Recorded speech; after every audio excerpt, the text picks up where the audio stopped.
Welcome everybody. My name's Rob Cullis. I run Channel Talent, which is a series of webinars and video conferences for schools and colleges, which are designed to inform and hopefully inspire you around some of the amazing choices that lay ahead of you, but also to support some of your existing studies and interests. And we've been absolutely delighted to run this series of contemporary issues in international politics with Aberystwyth University, and this is the final part of that series, and it's contemporary issues in US politics, so really urgent and important issues that we're dealing with for both the US and globally. So I'm delighted to welcome the team from Aberystwyth. So we're going to be joined, or we are joined, by Dr. Jenny Mathers and Dr. Warren Dockter, who are going to present today, supported by Alistair Shepherd as well, who's another academic at Aberystwyth University. So I'm going to hand over first of all to Jenny. I think you're going to give a brief introduction and then hand over to Warren at that point. But thank you so much for your time today, Jenny, and over to you. Okay, great. Thank you.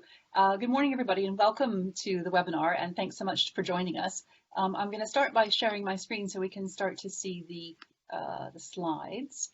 Good. Can you see the slide now? Is it visible? Yeah, they're coming through. Fantastic. Yeah. That's our introductory slide. So today you have two Americans who are talking to you about US politics. So I'm going to introduce myself first and say a little bit about the program for the next hour, and then hand over to Warren to introduce himself and take us into the first activity.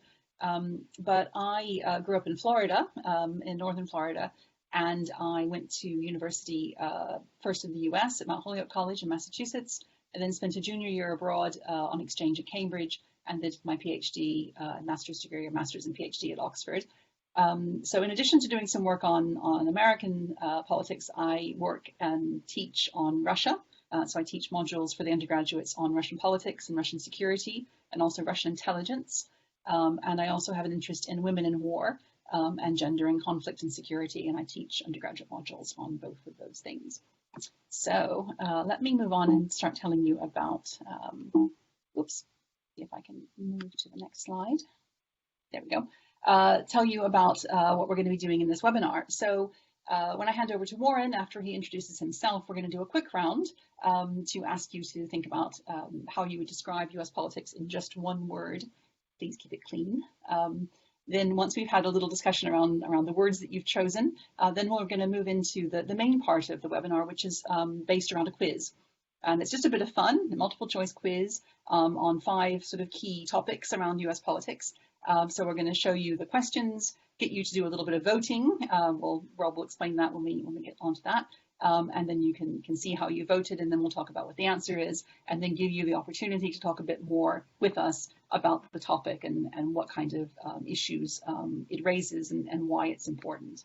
And once we've gone through the quiz questions and had discussions about each of those quiz questions, then we have a final discussion question at the end, which is all about the upcoming presidential elections in November.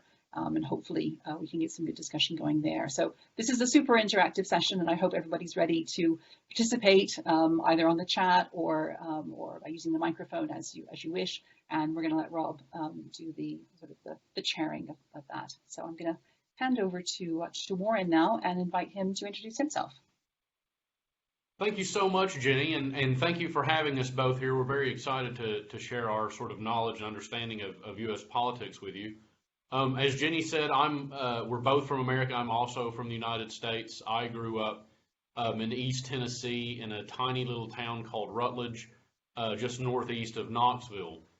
And I did my undergraduate work at the University of Tennessee in Knoxville. And then I took some time out and I came over and did an MA at the University of Nottingham. And then I took some more time out and came back and did my PhD there, and then eventually found my way to a research fellowship at Cambridge. And now I lecture at Aberystwyth. I tend to focus on intelligence. I look at sort of British imperial intelligence in my own research. I also write, you may know me from writing books or commenting on Winston Churchill, who's obviously been in the news a lot as a part of the Black Lives Matters protests going on in London, and the movement more broadly. And also, Jenny and I both have done regular roundtables on U.S. politics and have written on U.S. politics for various newspapers and things. So we are sort of pretty knowledgeable in the area. So this is really exciting for us to talk about stuff that we're very genuinely interested in, as you might imagine. Now, I'm sure that loads and loads of you have seen, or at least are aware of how contentious the Trump presidency has been, and you've probably seen, I mentioned the Black Lives Matter protests and movement, and seen just how divisive right now U.S. politics is, because it's been in the news a lot, and all the news is not particularly flattering to the U.S. So this is a good opportunity for us just to take a quick pulse, I think, and see if you can sum up in one word how U.S. politics makes you feel, or what you think of in one word. And I'd like to bounce that around to kind of see how it makes us think. What do we think about? Almost like a psychological test. That's brilliant, Warren. So, yeah, we're already getting some ideas through. Siofra, complex, Sade, crazy, Archie, futile. We might come to you, Archie. Toby, gridlocked, aggressive, hectic, unstable, partisan, antagonistic, dysfunctional, cantankerous. So, should we get some, maybe Sophie, maybe you could just talk about your antagonistic word there. So I feel like a lot of US politics in particular, because it's got the two-party system, it's not so much representing the ideals of the party, but disparaging the other party and just trying to beat them instead of trying to win.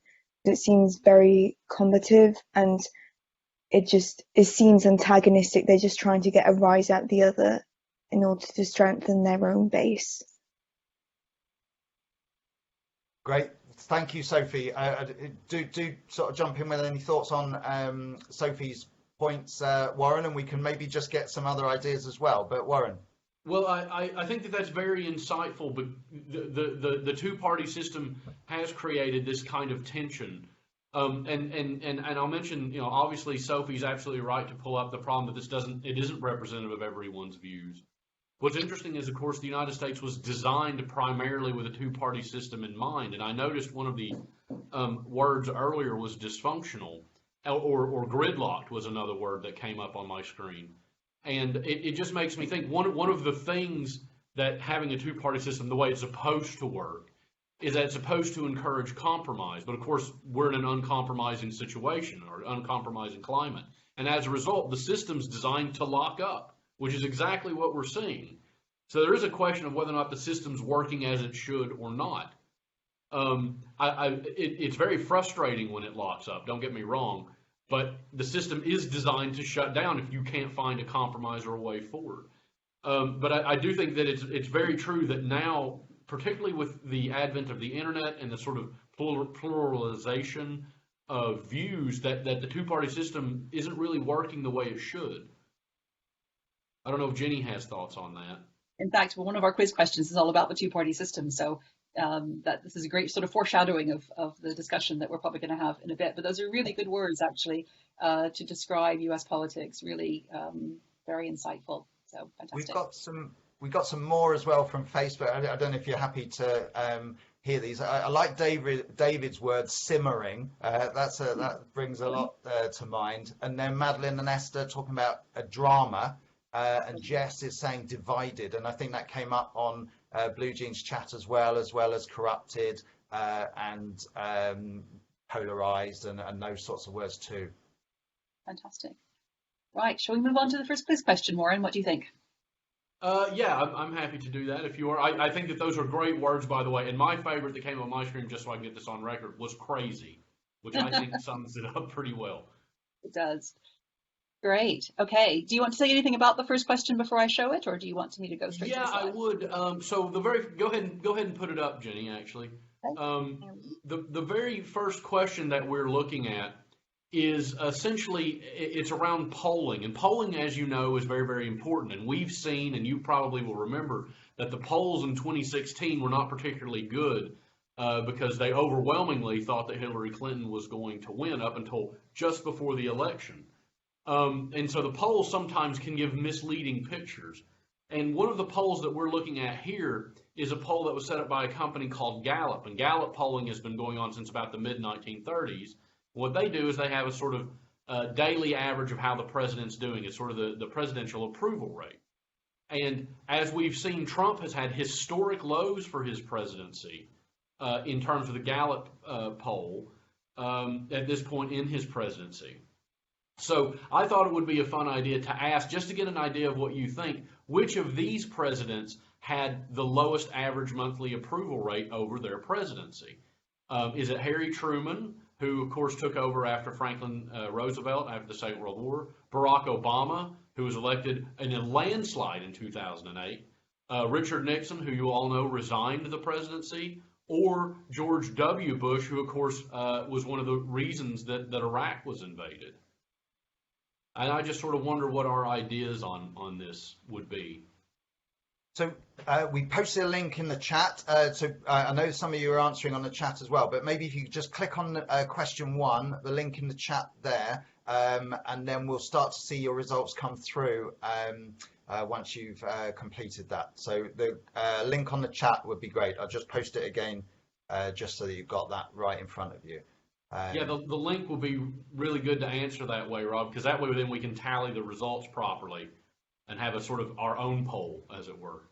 Yeah, fantastic. So, yeah. While we're, oh, sorry, Rob, I didn't mean to cut you off. I was just going to say, while we're waiting, I mean, this is maybe a difference in approach to the way Jenny and I look at U.S. politics. I'm a real poll hound, which is a term I just invented. That means someone that watches polls. I'm sort of, I don't know what the term is, but I really get into the kind of math around who votes in what counties and the sort of the way polls are done and the mythology of polling. Like, I think polling is super important. It's kind of in the trenches work, how you go out, what your methodology is, what your approach is, because oftentimes, and this is one of the reasons Gallup stopped doing presidential election polls, is that the way people poll is antiquated. So you'll see people will only use landlines for polling, which is, of course, in today's world, complete nonsense. And then there are other polling companies that use only online information, which, of course, creates a distorted view because people can then vote multiple times.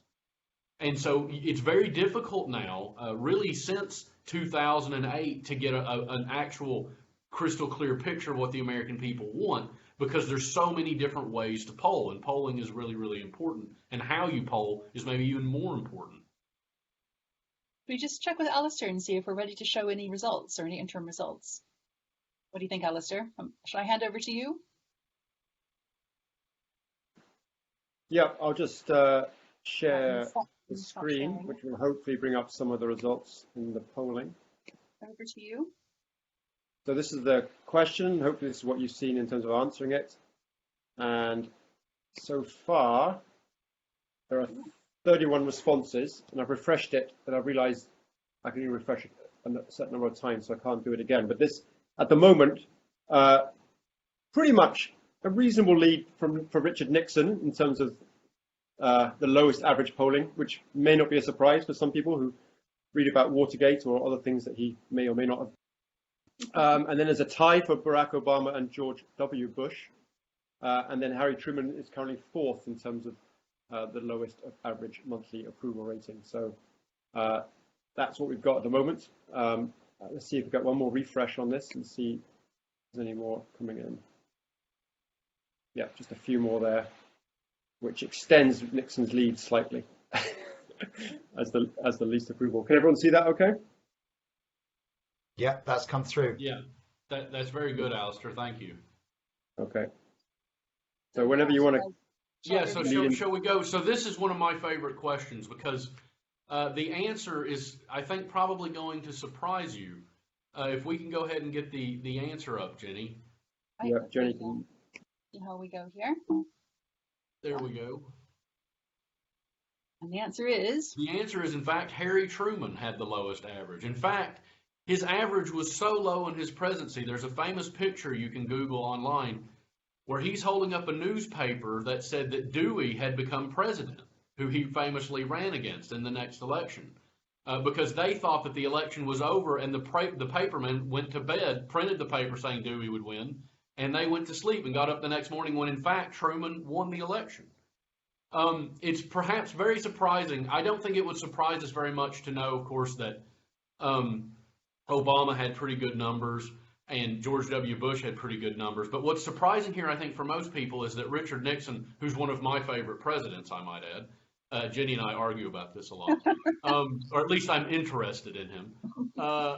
It was actually very, very favored as a president in his first term. And in fact, during the second election, he was elected, he won the electoral vote for every state but Massachusetts. It was an absolute landslide in Nixon's favor. Now that seems very weird to us today, right? Because we know about Watergate. And so we look back through the lens of Watergate and Vietnam and a lot of the scandals and the sort of paranoia that gripped Richard Nixon's White House. But they obviously didn't know that in 1960 or 1972 yet.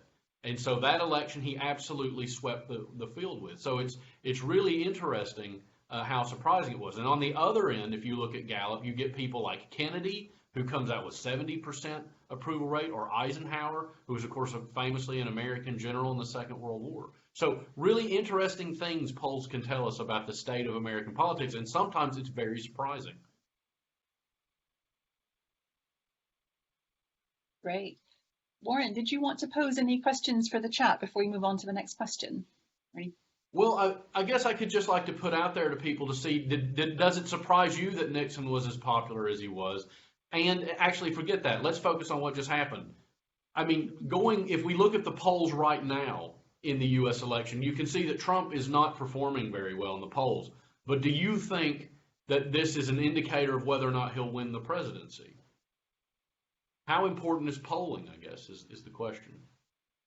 Great question. So please put anything on to chat, and maybe I'll just check in with Tom over the microphone. Tom, have you got any thoughts for Warren on that question? I'm not really sure. Obviously, that stuff about Harry Truman was really interesting. I went for Nixon because of Watergate. I thought Harry Truman would be popular because of the success of the war. So I really don't really know what to think. Obviously, polling for Brexit and Donald Trump's election wasn't quite correct. So I have no idea. I think, I mean, this is what's great, Tom, and thank you for being honest about that, because the truth is nobody knows.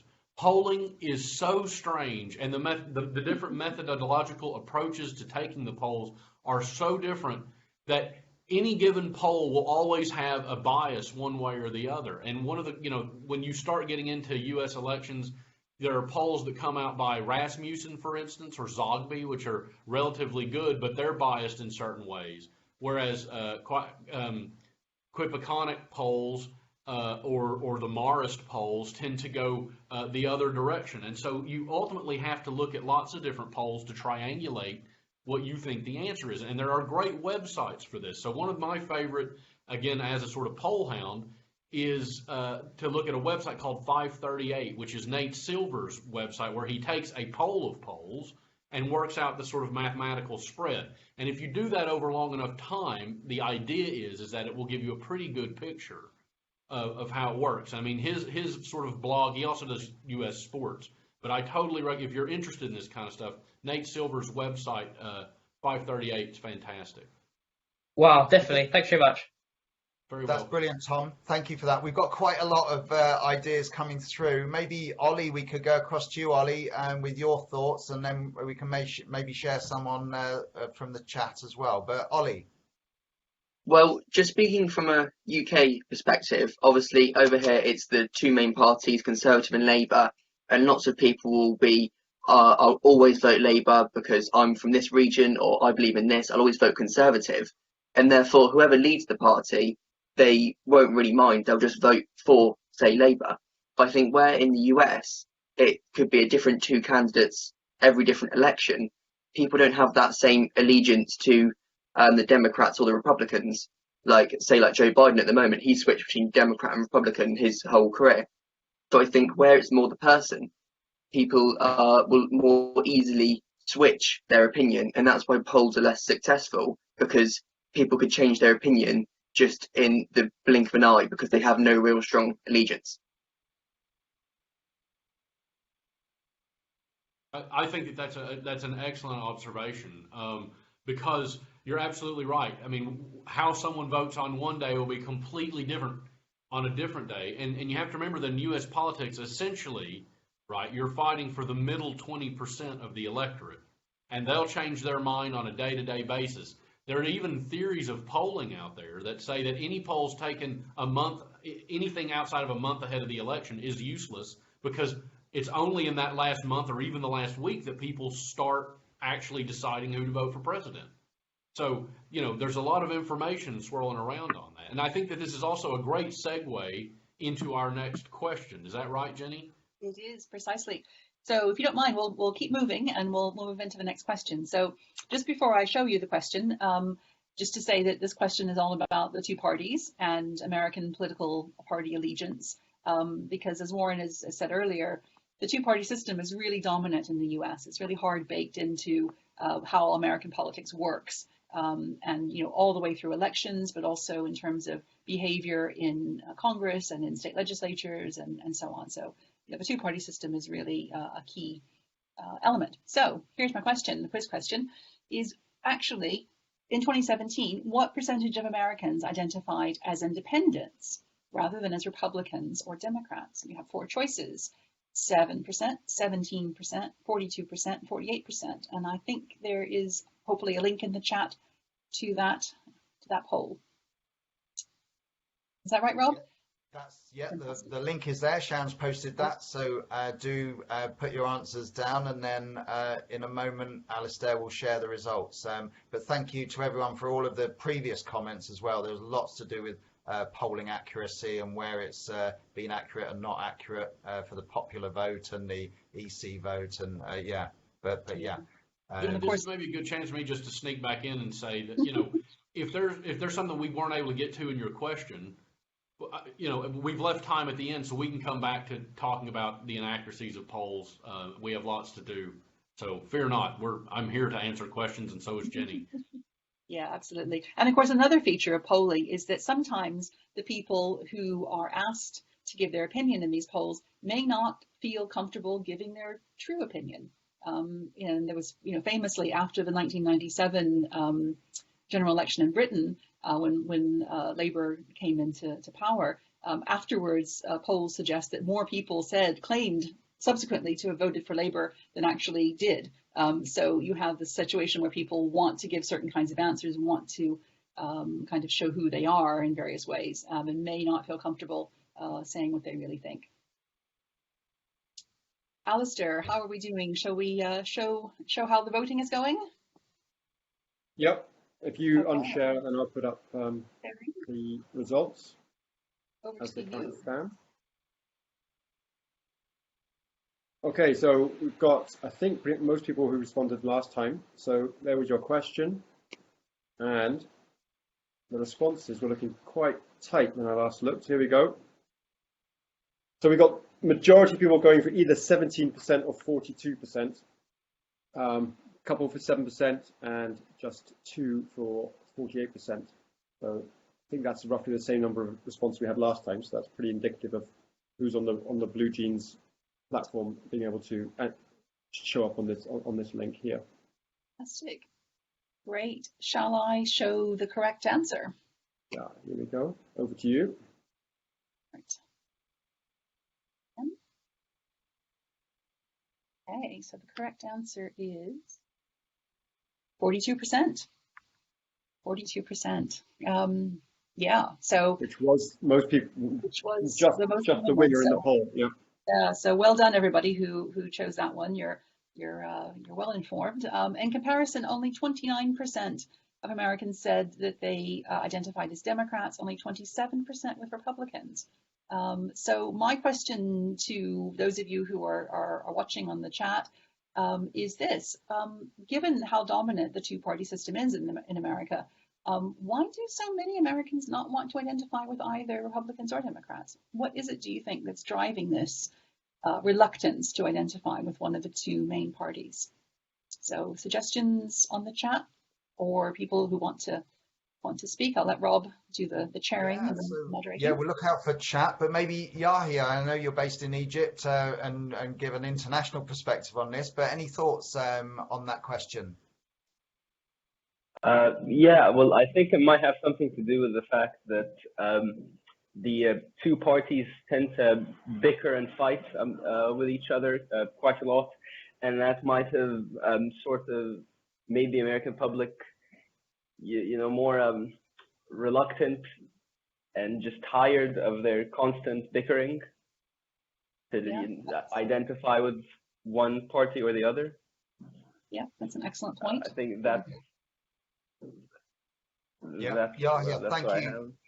Yeah, that's brilliant, Yahya. Thank you for that. And it concurs with some the comments on chat as well. Toby is saying because they're so fed up with mainstream politicians. Siofra is talking about disillusionment and lack of choice. Dr. Mills, psychologically, do people prefer to think of themselves as independent, not wanting to be as slavishly following one, or seen as slavishly following one party or the other?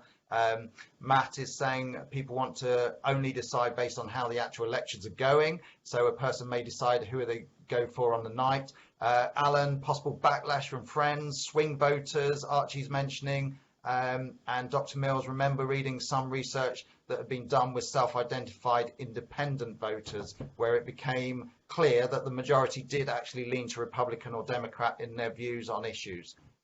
So maybe we'll come, Sophie, I know you've commented, but let's get some comments back from Warren and Jenny on that. Yeah, so great. I mean, all excellent answers, really, really insightful. And I think the polarization and the tribalness of American politics is doing a lot of the work here. And it's really interesting because that is a tendency which has been increasing over time rather than decreasing. So for whatever reason, the parties, and particularly I would say the Republicans, have really pushed that tribalization and really pushed that kind of, looking to their base. But really fascinating answers. Warren, did you want to come in on this?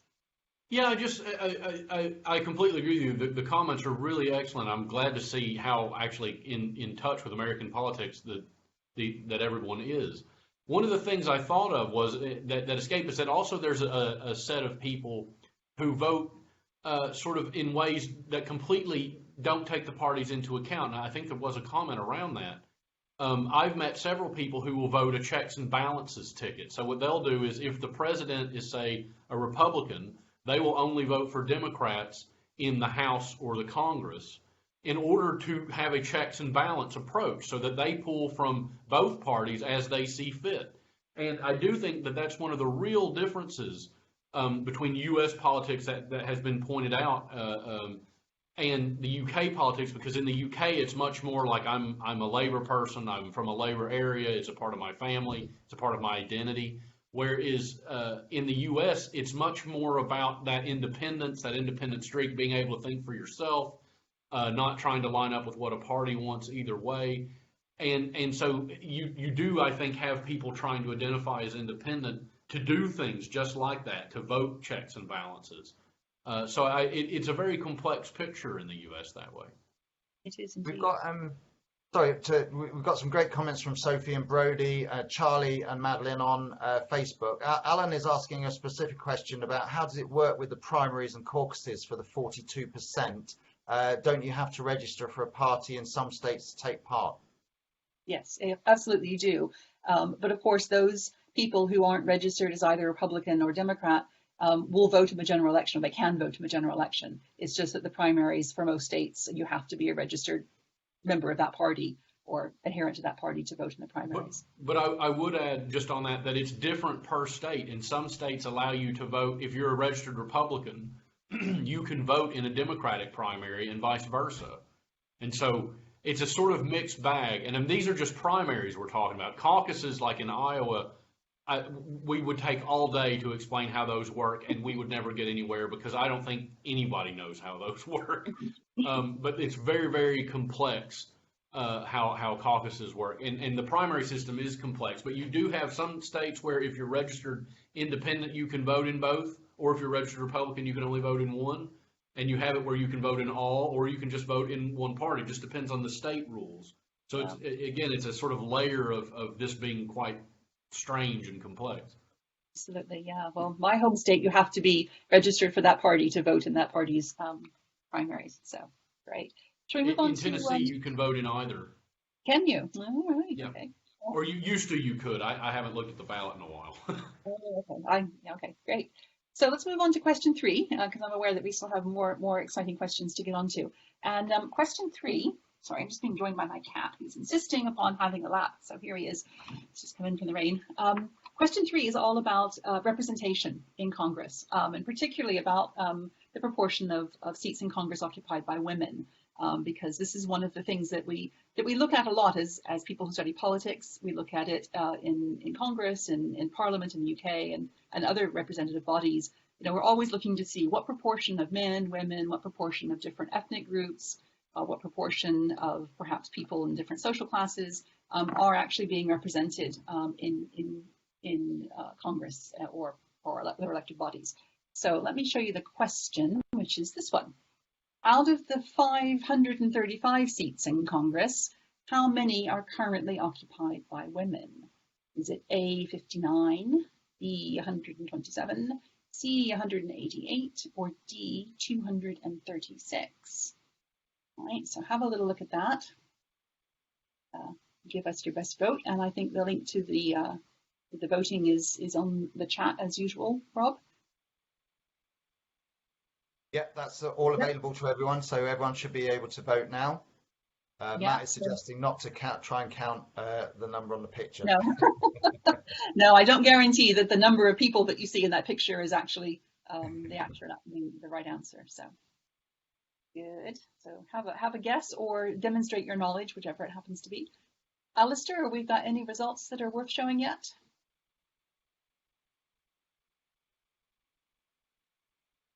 Polling is going over with Alistair. Yep, votes are coming in now, so I'll just start sharing find the right ones. So I'll put it up now. Here we go. Okay, so screen. There we go. So I think, again, pretty much everyone that's been answering on this polling system is in, and the results are quite resounding. Oh. Large majority going for 127. As you can see, there's 9 of you gone for 59, 4 of you gone for 188, and 1 has gone for 236. Hey. I like this. I like to have every color on the pie chart.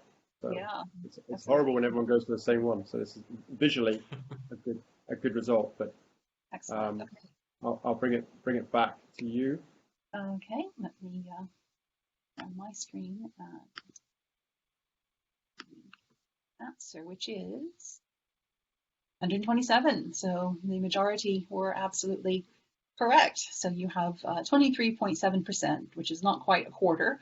Our seats in Congress are occupied by women, and that includes 25 of the 100 senators and 102 of the 435 members of the House. And you also have some stats there breaking those 127 down further by ethnicity. You have 22 African American, 13 Latina, and so on. Big disparity between the numbers of Democrat women and the numbers of Republican women in Congress. Only 1 Republican woman in Congress, right? Sorry, that would be in the yes, okay. 46. Those numbers don't add up. So, but there is a big disparity between Democrats and Republicans. Women of color, 8.8%. So let me throw out a question then for the chat, which is this one. Does it matter? Does representation matter in these questions? Does it make a difference whether you have, what proportion of women or what proportion of different ethnic groups you actually have in your elected bodies? Does it make a difference? Should it make a difference? So, great question.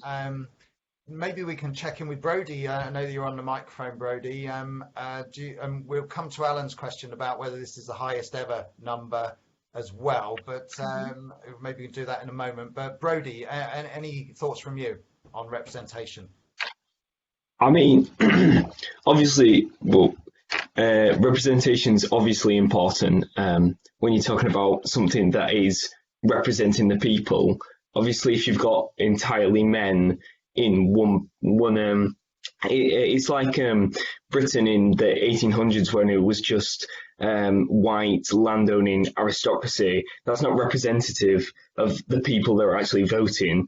So how, therefore, if it's a place where you've got to have representation of the people, how can you not be representing the people in the place? It doesn't make any sense if it's not representative. Yeah, excellent point. Very good. Great. Thank you, Brodie, for that. And Matt is saying, yes, in a way, as you are the party representing the people, so I feel that the ratio should represent the people. Valerie, so that was Matt. Valerie, you've got a comment to make. Do you want to ask that question over the mic? Yes, please. Well, when for example, it's spoken about representation, etc., I often feel that political representation is more important than physical representation. And sometimes in the UK, I notice, for example, with our cabinet Conservative, it seems that things like positive discrimination, affirmative action confuse identity with ideology, in the sense that just because you're a woman and just because you might be black or disabled doesn't mean that you will be having the same views as someone who is white, middle class, etc. You might still be different and conservative than someone that's white and conservative, for example. So I think that political representation is ultimately more important than physical representation. Mm-hmm. Great. Really interesting. Yeah. And yes, absolutely. So you can't assume that someone's gender or their ethnicity or their social class or their religious affiliation is going to line up with their ideological positions. So very, very important. Great. And so Esther on Facebook is saying, yes, absolutely. Politics has to take into account the needs of a diverse range of people. Only when we have more equal representation in government do we address these problems fairly. Very important. Yeah. And maybe Archie, I know that you've made a point there as well. Archie, maybe we can check in with you over the mic. What are your thoughts? I was wondering whether there's an education divide in US politics in the same way that you see in the UK, where a large number of politicians come from Oxbridge. Yes, I mean, I think the vast majority of elected officials would have, a university education and would be sort of elite in that sense. I think so too. Warren, is there anything you want to add on this question about representation? Yes, I obviously a lot of the people that are elected to Congress and the presidency all have sort of higher education degrees but it is slightly different in that they didn't all go to the same place. Now with the presidency, you can make an argument that Yale has kind of, I think, played a disproportionate role in training presidents, probably more so than Harvard. But it isn't just Yale and Harvard game in the same way that it's an Oxbridge game, right, in the UK, because, you see lots of people in Congress that have gone to state schools. Bill Haslam, who had been governor of Tennessee, went to the University of Tennessee. So you see there is a sort of it's more diasporate in that way, I guess is what I'm saying. It isn't just the same people educating the same people. And I think that's a lot to do with the size and the physical space of the U.S., but also the class structures are different in the U.S. And so you don't have the same, I mean, they're similar, but they're not the same. And so you don't have the same sort of like, everyone went to Cambridge or Eton or Oxford, that kind of thing. It's slightly more complex. Good point. Thank you. Great. I think we're going to need to move on a bit because we have a few more questions to go, but thanks for all those great comments. Can I mention one thing in the chat, if I can, just to put the two of you on the spot? There was a great comment, I think it's Sophie here, about greater importance for better representation in the state legislature rather than Congress, because some of the biggest threats to equality come from the state level rather than Congress. And that's another thing to kind of bring in terms of US politics. We focus obviously on the big headline items like the congressional elections, particularly the presidency elections.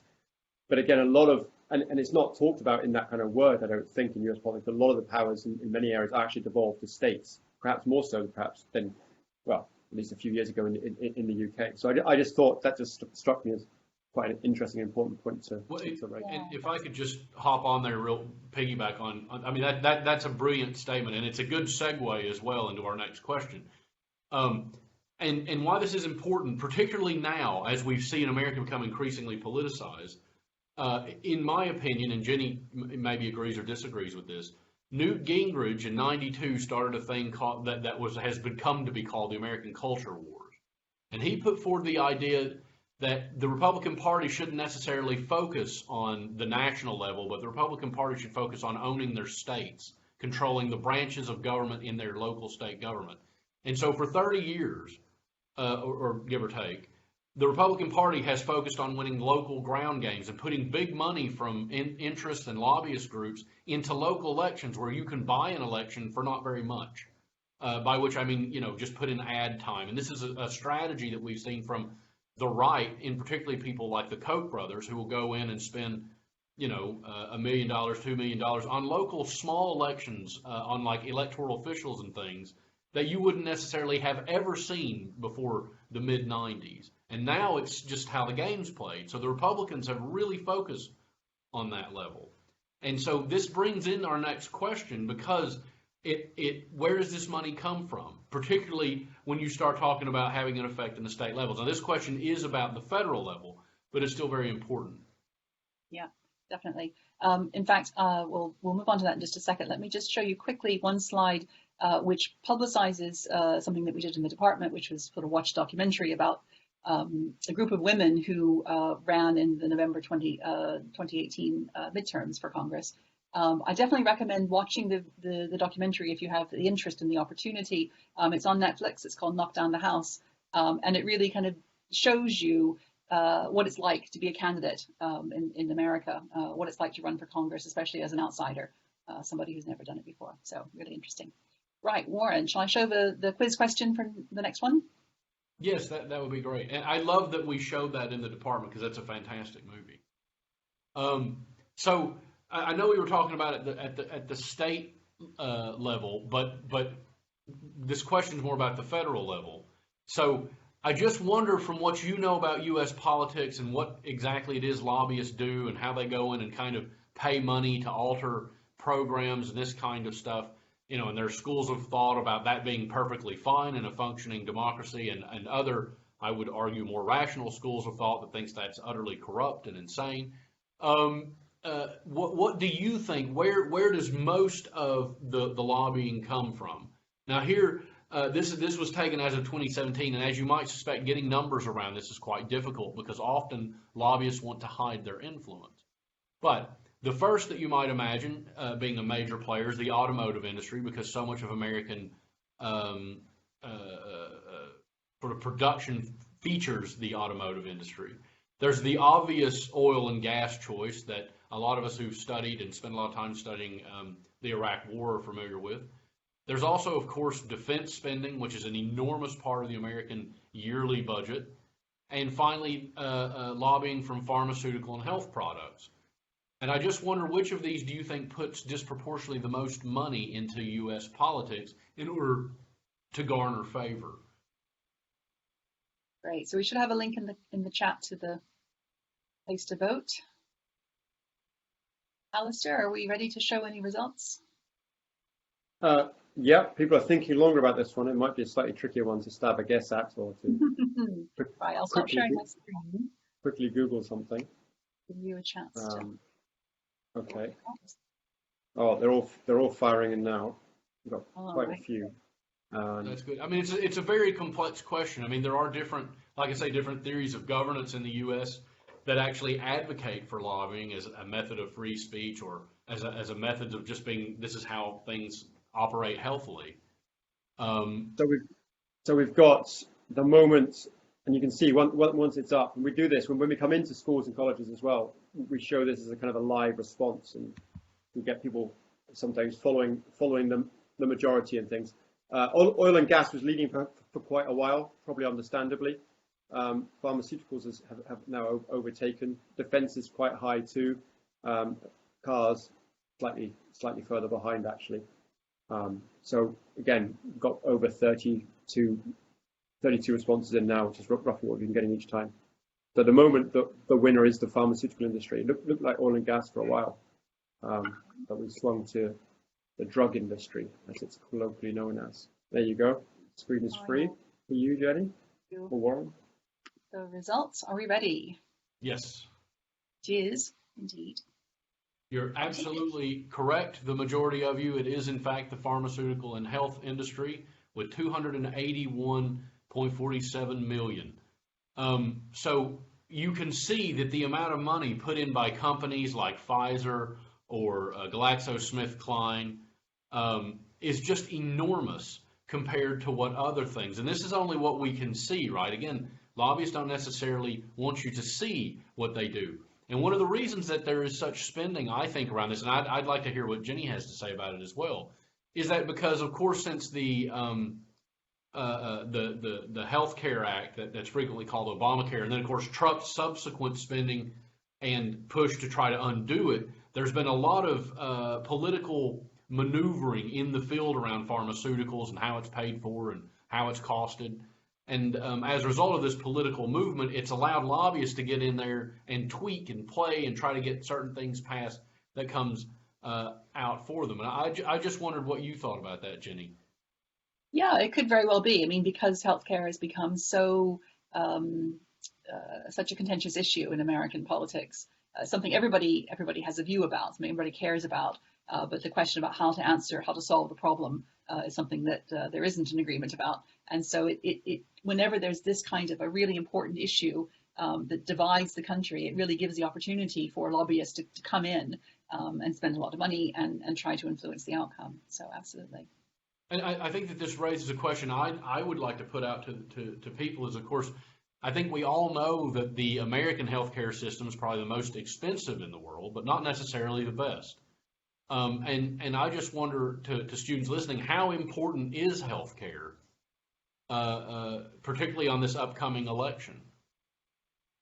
Maybe it's a great question. Maybe we can go to Archie, who's also got a question about how lobbyists work, you know, in terms of who they're paying. So Archie, perhaps you could just ask the question there as well, but also share your thoughts as well. Archie? I was wondering whether lobbyists pay money directly to the state or like White House level or to the representatives who are elected. Because I thought if it was paid directly to the representatives, it would almost be considered, in my idea, that they'd be like being bribed and it would be completely untransparent. That's a really good point. And so there are lots of ways around it in terms of lobbying. So because the majority of every day, not literally the majority, but a portion of every day for a member of the House of Representatives, they have to raise funds in order for their next election to occur, right? And so what these lobbyists do is they say, we're not going to personally give you the money for you to go buy a yacht or anything like that. What they do is they give you campaign contributions, right? So that you can stay fighting in the game and try to win the next election. And so this is one of the famous criticisms, of course, is the way that the American electoral system works, is that in Congress, particularly in the House of Representatives, the elections happen every 2 years. And so there's a constant cycle. The idea originally by design was that, well, this means that there'll be a lot of changeover, so power can't get vested too closely to one person too quickly. But what it has in fact done is it has led that the majority of time people are in office, they're trying to remain in office and try to generate money, which has given a great advantage to lobbyists who can supply stuff. And there was, I mean, this is really boring stuff, but if you start talking about the McCain campaign finance reform rules, which I think was 2008, 2006, I'm not sure, but they ruled that a corporation had essentially the same rights to free speech that a human being does, and that therefore they could give as much money as they chose to any candidate in order to advance their own agenda, which seems ludicrous to me. This also really messed up the sort of Mitt Romney campaign against Barack Obama in 2012. So I hope that answers that question about how it works, kind of. It's also more complex than that, and there's a lot of stuff that goes on under the table that nobody really knows how it works. Yeah, exactly. And of course, some of that money goes to pay lobbyists' salaries. So you have people who are professionally employed full-time as lobbyists, and they work for certain, organizations, and their job is to be there, be present, get meetings arranged with Congress people or state legislatures or whatever, to push that point of view, to make that case and present that information and to try and keep that issue really in front of the representatives' eyes. And this is not unique to the US, obviously. I mean, the amount of money in US politics is huge. And some of the companies you can see here are very, very important. When we originally started putting these kind of programs together, I actually thought defense would be a lot higher up because one of my interests is security studies. And I know there's a whole kind of Cold War military industrial complex. And I thought that would be, at least in the top 10. So I was kind of surprised by that. But also, most recently, the internet companies are growing massively here, obviously social media in particular. So individually, the last time I looked up these stats, Google as an individual company was the biggest individual spender on lobbying. I'm sure Facebook spending is pretty significant and quite close to that now as well. But as we're going to say, there was a thing in the British politics news a couple of weeks ago about whether someone happened to have dinner with someone who is involved in planning, and then suddenly the planning application gets pushed through very quickly. And I also teach in the area of the European Union, and there's a massive lobbying industry in Brussels for them to lobby the European Union, particularly the European Commission. So we are focusing on the US here, but this is a phenomenon that is obviously across democracies around the world. And there was an interesting comment there from Matt about this. Is the idea of a group paying for persons' campaigns to their support a bit like the NRA kind of supporting Trump? And I guess that is another kind of lobbying in trying to, and this goes back to representation as well in terms of who is in Congress affects what kind of policies you end up with. If it was an all-female Congress, I think you'd have some very different policies coming out than the Congress we have at the moment. I'm that's simplistic, but I think there would be differences. And also, I think in terms of who has access to people in Congress, clearly does shape, where they might sit on a particular policy issue. So, all these things shape what kind of policies are actually made in the end. Anyway, I'll hand back to the experts. Okay, I think we're going to need to move on to our last quiz question now, because I'm aware that time is moving on. So the last question is all about immigration to the United States. And of course, the US is famously a country of immigrants, where the vast majority of people are either immigrants or descendants of immigrants, and yet immigration is still a very hot topic. So here's your quiz question. How many unauthorized immigrants were estimated to be living in the US by 2016? And you have the usual 4 choices: 3.5 million, 10.5 million, 35.2 million, or 44.4 million. And I think you've got a link in the chat. You want to vote? We'll just give you a moment to respond to that. A moment yeah. Tom has also mentioned an example of Rob Jenrick, a sort of UK example of some of this sort of influencing through lobbyists. Yeah, that was the one. Yeah. Okay, so when you're ready, Alistair, if there's anything, if you're getting results through. To you, Alistair. Stop sharing and give you a chance. Yeah, results are coming through thick and fast, so I'll just bring it up now. Big majority here. Well, is it quite a majority? 14 out of 28, 50%, going for 35.2 million, who are kind of officially classed as unauthorized. A few more votes coming in. Second in place is 10.5 million, and then similar for 3.5 and 44. So that's most people that have been voting through the session have now put up those. So yeah, pretty much a clear lead there for 35 million. So I'll stop sharing that screen. There you go, Jenny. Give you a chance to see. The answer is B, 10.5 million. So not the majority this time in our poll today. I think that's the only time we've managed to slightly wrong foot a few people. Yeah, so 10.5 million or 3.2% of the total US population, these are illegal immigrants. And then there's another 35.2 million lawful immigrants. So my last question to you for the chat before we move on to sort of a big roundup of looking at campaign issues for Trump versus Biden in 2020 is, why is immigration such a hot issue in America, given the fact that we as Americans are famous for loving our founding story about being, the melting pot. Now we can argue about how accurate that story is on another occasion, but basically, that's a really cherished founding myth of America. And we are, apart from the Native Americans who are notoriously marginalized. You know, all other Americans are descended from someone who came from somewhere else. So why? If you have any ideas, please put them in the chat, and Rob and maybe Alistair can let us know what you're thinking. Yeah, Why is and immigration maybe still so maybe we could contentious? check in with Sophie. Sophie, do you want to share any thoughts on US immigration? I think a lot of it has been fueled at the lower levels, so at the state levels, which obviously Republicans have really tried to target.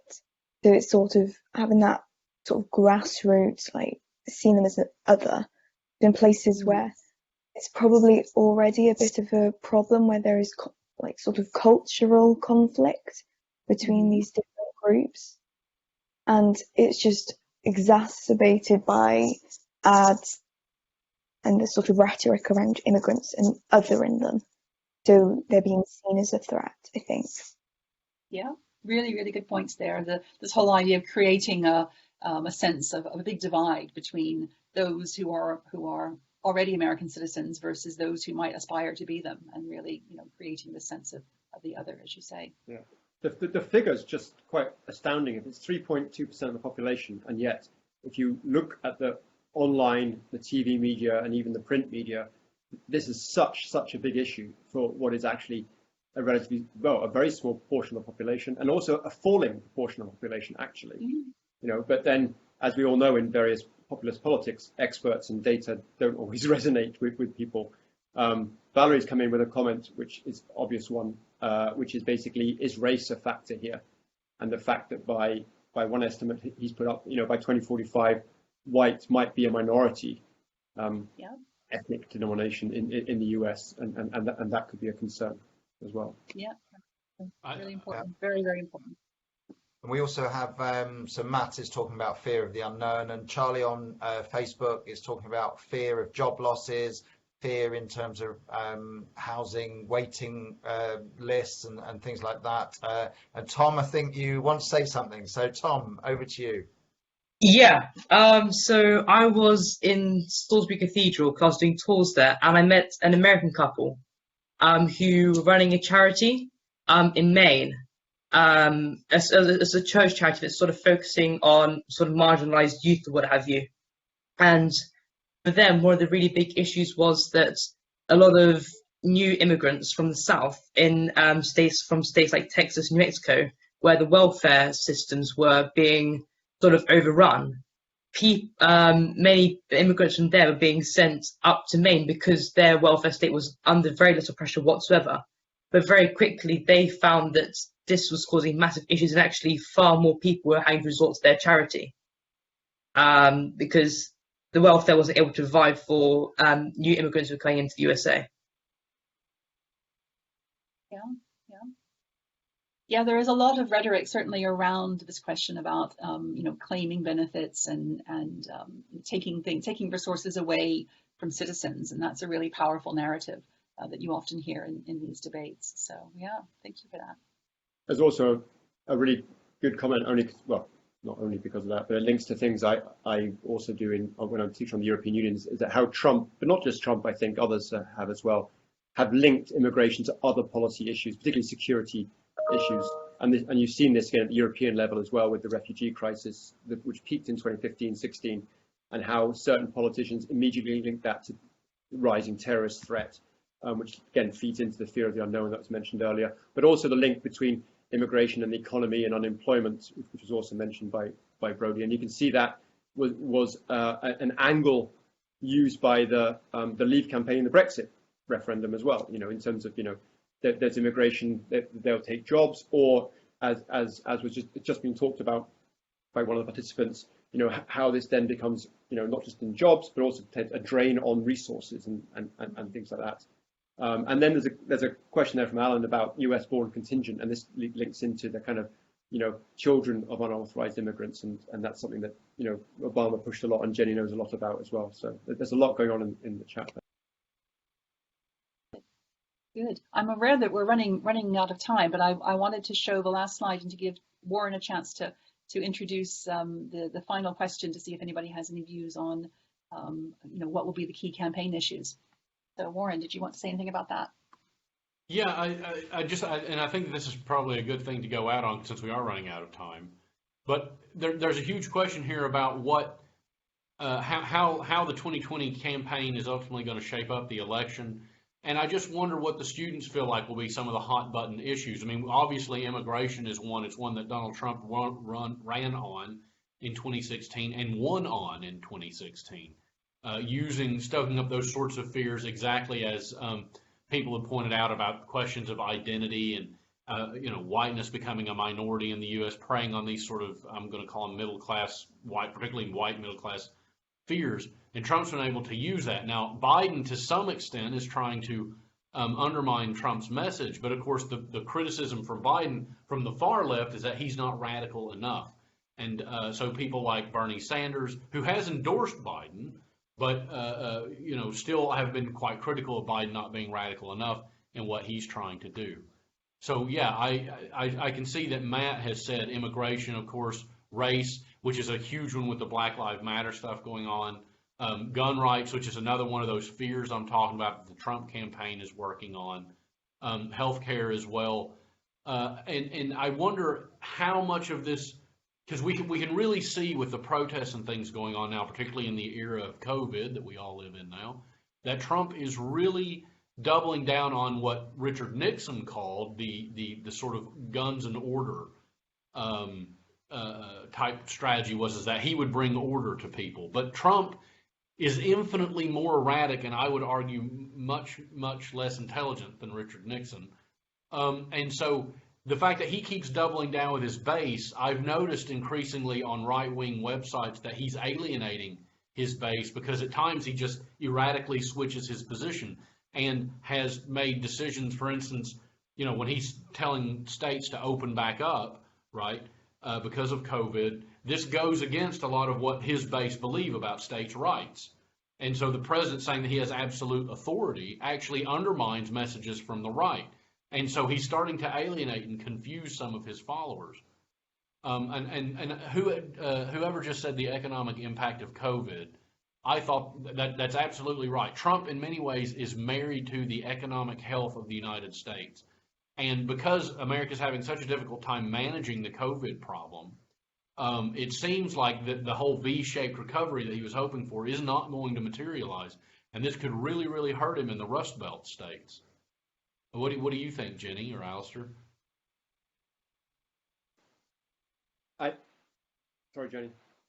No, I was just going to say, I was going to show people some of the issues that we had identified as possibly being relevant to the campaign. But yeah, I mean, there's a lot of them, and I think people feel very passionately about them. And it's hard to know, really, in such a polarized political climate, where the candidates should put themselves, because who are they going to alienate and who are they going to appeal to, and where is the middle ground, or should they be worrying about that? I was just going to say, Warren's got a nice theory around the Rust Belt states. For those of you that would like to see a change in the US presidency, Warren actually has some optimism in terms of turning over a few counties in the Rust Belt states. Yeah, essentially each Rust Belt state needs 5 counties to flip their vote. And in each of those, Trump only won by very slim margins in 2016. And Biden would only need to win those Rust Belt states, more or less, if the other polling is great. Another website or source you could use for this that also will help you understand the dynamics of the Electoral College and how to actually win the U.S. presidency is a site that I love, and it's called 270towin.com. And it lets you sort of look at polls and play around with how the electoral map could evolve. But for instance, what we're seeing right now, I mean, one of the Rust Belt states that I'm thinking of that is a huge swing, has huge swing potential, is Wisconsin. And in the by-election there that they recently had, the Trump-backed candidate did not win it or place at all, which it shows that Trump's losing his grip on these places. So I think it's very, very interesting. Now, Tom's just raised an interesting point here about the postal voting. There's some interesting stuff coming out in the Washington Post and also the Wall Street Journal about the fact that Trump's legal team is already trying to build this argument that postal voting is fraudulent. so that in the event that he loses the election, but it's not a landslide, he can contest the election results. And we would have a situation much like 2000 where it could potentially go to the Supreme Court and they would have to decide the outcome of the election. Donald Trump's calculus is that if in that event that happens, that because he's put justices on the bench, that they would vote in his favor, but they don't necessarily have to. So it's very complex. I'm quite worried that if he doesn't lose by a landslide, it's going to be a very contentious election, and it will be fraught with a lot of, because America is so polarized, as has been pointed out, and the fact that now we have nearly 40 million people unemployed in the U.S. I mean, it's a very dangerous time for U.S. politics and a very interesting time to study it, which in many ways is why we're all here. Thank you ever so much, Jenny. Thank you, Warren. Thank you, Alistair, for all of your support. And thank you to everyone that's joined us today. Thanks, Rob. Thanks, everyone. Thank you. Thanks, everyone.